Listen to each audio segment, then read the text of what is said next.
Bir hillere zindan dünya, acı günlerin kân dünya. Sana gelip gülmek yok mu?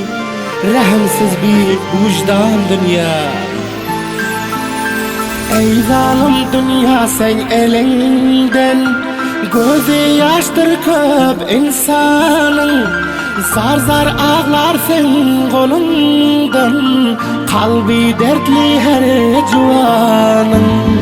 Her kim bir derman derde düşüp, tapmaz melhemu davasını.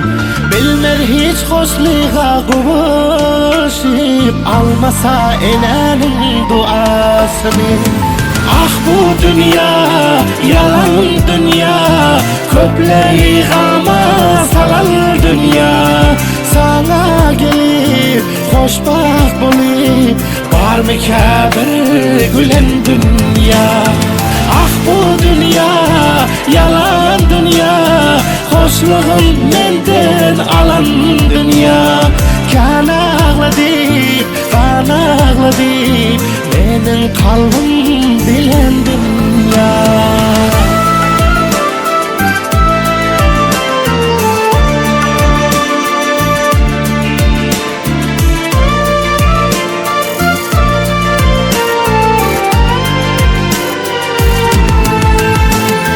Kim dostumdur, kim düşmanın, gah yok kadolayanın.